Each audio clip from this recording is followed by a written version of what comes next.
আপসীন দেশনেত্রী বেগম খালেদা জিয়া দীর্ঘদিন ধরে অসুস্থ, আপনারা জানেন।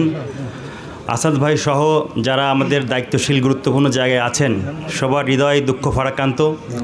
আমরা আমাদের দৈনন্দিন সকল কার্যক্রম করে বেড়াচ্ছি, আসাদ ভাইরা অফিস করছেন, কিন্তু আমাদের মনে কিন্তু শান্তি নেই। আমরা কোথাও বক্তব্য দিয়ে কথা বলে কিন্তু শান্তি পাচ্ছি না। শুধুমাত্র এদেশের স্বাধীনতার জন্য, এদেশের সার্বভৌমত্বের জন্য যে ব্যক্তিটি সবথেকে বেশি ত্যাগ স্বীকার করেছেন তিনি দেশনেত্রী বেগম খালেদা জিয়া। সকল প্রকার ষড়যন্ত্রের বিরুদ্ধে উনি কিন্তু সবসময় রাজপথে ছিলেন, সোচ্চার ছিলেন দেশের জন্য, দেশের স্বাধীনতার জন্য। উনি এভার কেয়ার হসপিটালে আছেন, চিকিৎসাধীন অবস্থায় আছেন। আপনারা ওনার জন্য দোয়া করবেন, উনি সুস্থ হয়ে যাতে আবারও আমাদের জন্য, দেশের জন্য কাজ করতে পারেন। আমরা সকল মিলে সেই প্রত্যাশা করি।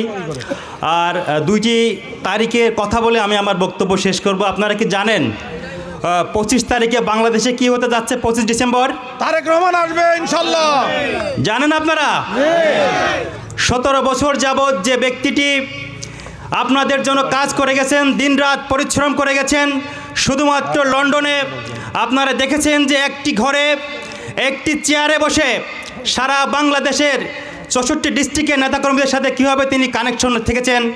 আমরা যখনই ছাত্রদল, কেন্দ্রীয় সংসদ, যুবদল, স্বেচ্ছাসেবক দল, বিএনপি, মহিলা দল, যে অঙ্গ সংগঠনের নেতাকর্মী আছেন না কেন, আমরা চাইলেই তারেক রহমানকে রিচ করতে পারি, আমরা মেসেজ করতে পারি এবং তিনি সেই মেসেজে রিপ্লাই দেন। লন্ডনে থেকেও কিন্তু আমরা কখনো অনুভব করি নাই যে আমাদের নেতা তারেক রহমান আমাদের মাঝে নেই। 25 তারিখে যে আন্তর্জাতিক বিমানবন্দরে শহীদ প্রেসিডেন্ট জিয়াউর রহমান, দেশনেত্রী বেগম খালেদা জিয়ার জ্যেষ্ঠ পুত্র তারেক রহমান বাংলাদেশে আসবেন, আমরা মনে করি উনি যে বিমানে আসবেন সেই বিমানবন্দরে বিমান ল্যান্ড করার সাথে সাথে এদেশের স্বাধীনতার সাথে, সার্বভৌমত্বের সাথে, দেশপ্রেমের সাথে যারা বেঈমান বিশ্বাসঘাতকতা করছেন এবং যারা বিভিন্ন জায়গায় এই পলাতক ফ্যাসিস্ট আওয়ামী লীগের প্রেতাত্মারা ওত পেতে দেশবিরোধী ষড়যন্ত্র করছেন, তারেক রহমান বাংলাদেশের মাটিতে পা দেওয়ার সাথে সাথে সেই সকল ষড়যন্ত্রের অবসান ঘটবে বলে আমরা প্রত্যাশা করি। এবং আরও একটা তারিখের কথা আপনারা বলে শেষ করতে চাচ্ছি বক্তব্য। 12ই ফেব্রুয়ারি 2026 বাংলাদেশের ইতিহাসে আমরা মনে করি ধানের শীষের প্রার্থীরা মাঠে নামবেন এবং শৈলকুপা থেকে অ্যাটর্নি জেনারেল, বাংলাদেশে অ্যাটর্নি জেনারেল, সারা বাংলাদেশে 300 এমপি থাকেন, কিন্তু অ্যাটর্নি জেনারেল থাকেন একজন। সম্মানের দিক দিয়ে, পদমর্যাদার দিক দিয়ে অ্যাটর্নি জেনারেল অনেক বড় পদ।